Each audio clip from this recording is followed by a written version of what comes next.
Howdy everyone, welcome back to another episode of Huckleberry Soaps. I'm David Ryan, head soap maker, and today I'm making a brand new soap. I will be making a Dragon's Blood scented soap. Dragon's Blood is one of my favorite scents. I've gotten soap made from it at Ren fairs before, and it just has this warm, spicy, kind of fruity scent to it. And the scent that I'm using is going to be from Nature's Garden. I got it a while ago when I was buying sample sizes of the scent, and it smells really good. It's pretty spot on. And one thing I'm worried about is it does say it discolors to a light tan, so I'm not sure how that will affect it. Last time I got one that said it discolored to a light tan on the beach soap, it really didn't affect it too incredibly much. My white stayed white, and the golden, well, it stayed golden, and the blues didn't look bad at all at the end. So maybe it's nothing, maybe, but it might be. So today I'm going to be using activated charcoal and Trial by Fire red mica from Nurture Soaps, as well as bright yellow Raincoat and Koi orange from Mad Micas. So I'm going to be trying to do a layered kind of flame ribbon through the soap, and we'll see how that turns out. So without any further ado, let's get on to the soap. I got everything ready for my Dragon's Blood soap. I've got 4 colors. I think you can't see anyone, but I've got Trial by Fire by Nurture Soap, bright yellow Raincoat from Mad Micas, and Koi orange from Mad Micas, as well as my ancient enemy, our activated charcoal, which was a pleasure to open up and measure out on this super windy day. I actually managed to get a lull, so that wasn't a big problem. This is the same day I made the second batch, the frankincense and myrrh soap. So this is actually, I still don't know what temperatures I'm soaping at, but since I'm running out of cool,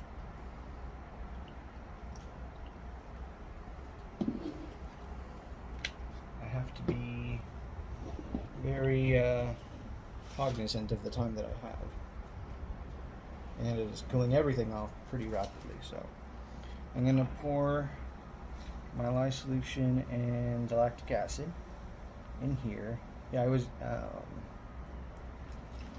and then put the lid back on the container,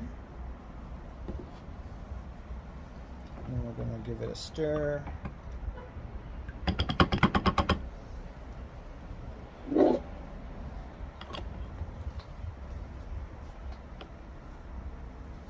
And give it.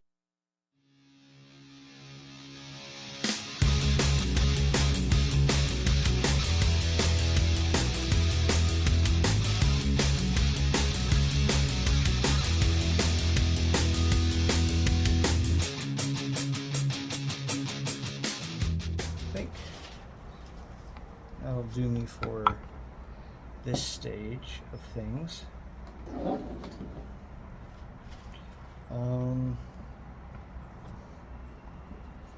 Because it's not breaking, and it's a halfway decent temperature, or halfway decent consistency, and it's not.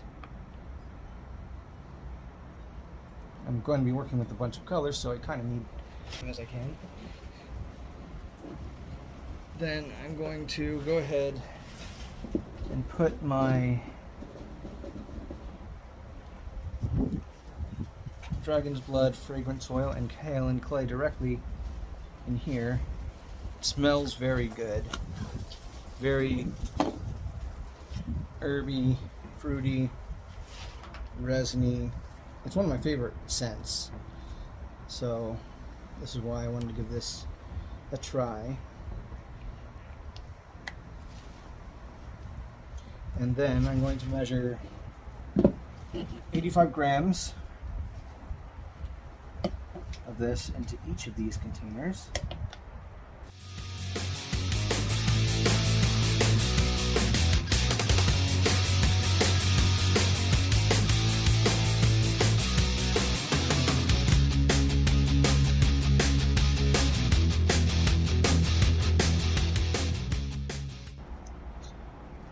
wanted to mix that up last. I should not have left a whisk so I can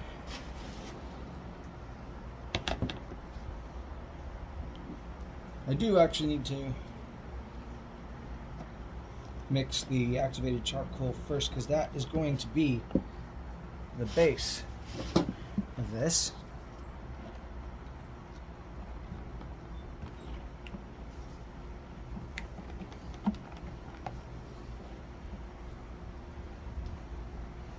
I'm gonna try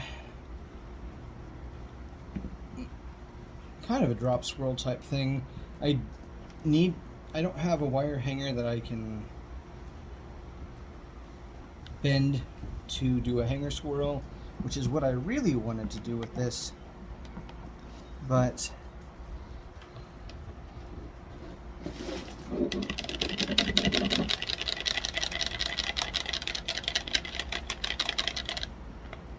that's a nice yellow. And then go to the next darker color.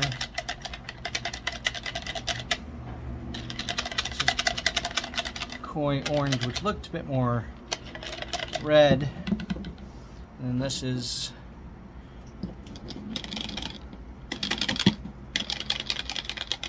Trial by Fire, which I used in my peppermint candy cane soap. So first I'm going to put in a good layer of the activated charcoal. Yeah, this might not work. Because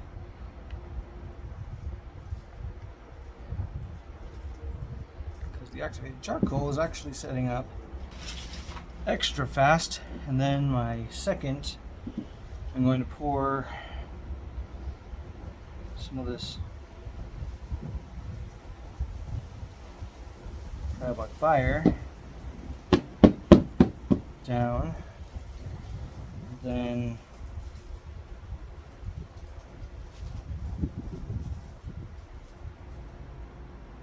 actually I should have gone ahead and poured all of that Trial by Fire. Let me see if I can, there we go. That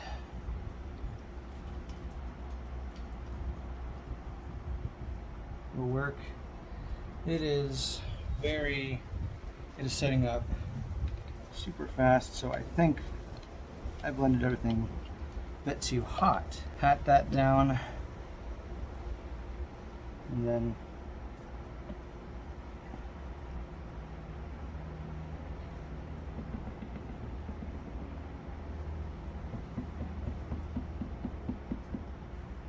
pour as much of that as I can get out of there. Can't use my, ran out of spatulas. Wait. Did I run out of spatulas? No, I didn't. Too late for the red, but I can save the orange.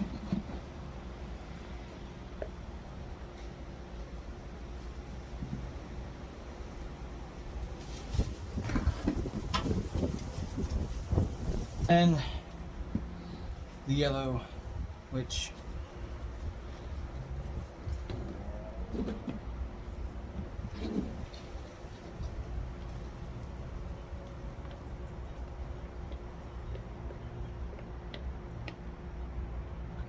is already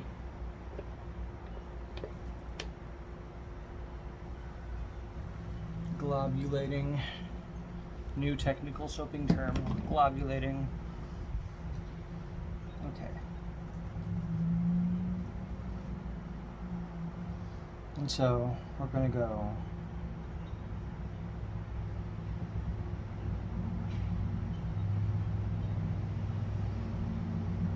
I know that's not going to do a hanger swirl type thing, but I have to do. And then we're going to top it off with the rest of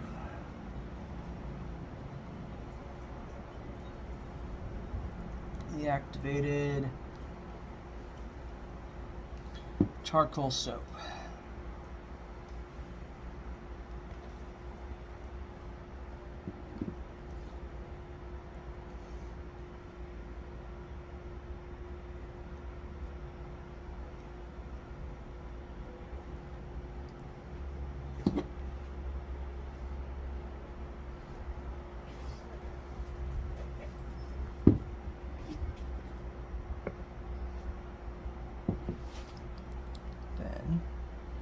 smooth that out.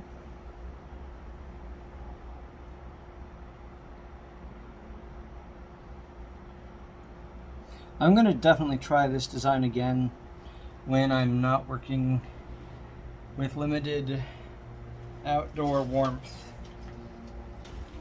So there is the soap, and I will see you in a few days when it is ready to cut. And hopefully it will look semi-halfway okay. Now it is time to unmold. I'm going to be unmolding the Dragon's Blood activated charcoal soap first, just because the other soap has glitter on it and I don't want this soap to be glittery. So, oh, that smells really good. So it is not sticky or tacky. Well, I mean, I guess it's a little bit sticky, but not as bad as soaps that I've unmolded in the past have been. So I'm gonna move these crumbles out. I'm going to get my ruler.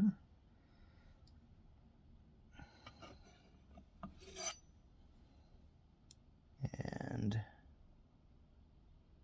cut my guidelines in.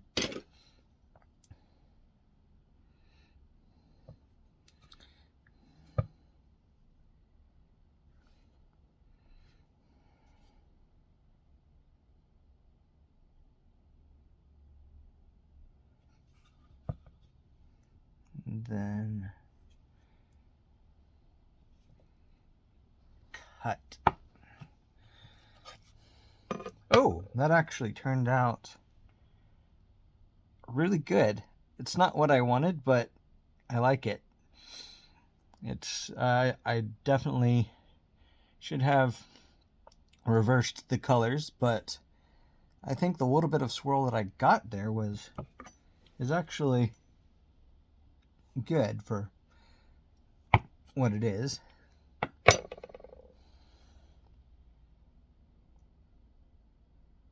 Actually, no, I think it's fine. I think the color order is actually pretty fine.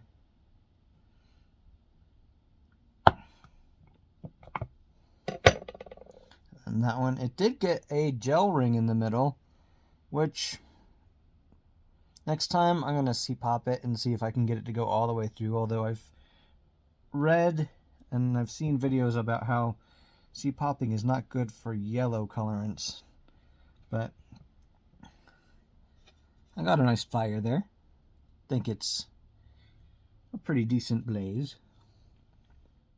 And that's it for my first attempt at a Firey Dragon's Blood soap.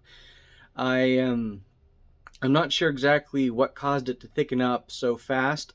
I know the activated charcoal was part of it, but I'm not sure why the other pigments, the other colors, set up so quick. Maybe it's because I had the oils and the lye too warm, and that caused it to accelerate that way.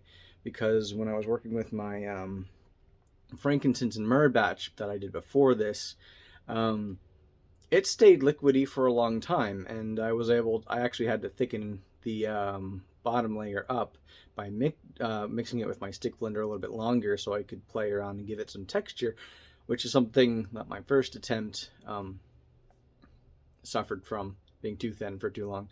But I know I've learned since then that some fragrances can actually slow trace and make it liquidy longer, so that could be it too.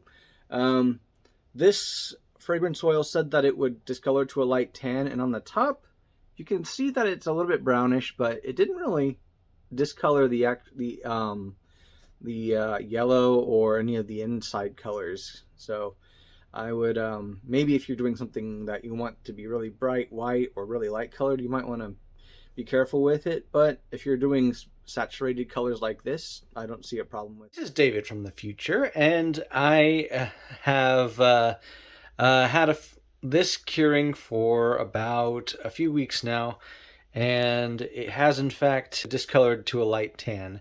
The yellow is obviously no longer yellow at all. The orange stayed orange. It's more like a rust color now, which isn't bad. I actually kind of like the color of rust.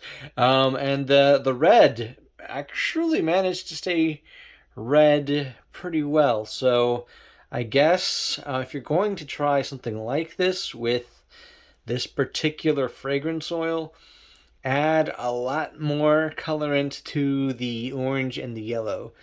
Otherwise, I'm not sure exactly what else to do to preserve the color, aside from either using less of the fragrance oil, which I don't want to do because I like the strong dragon's blood scent that this still has,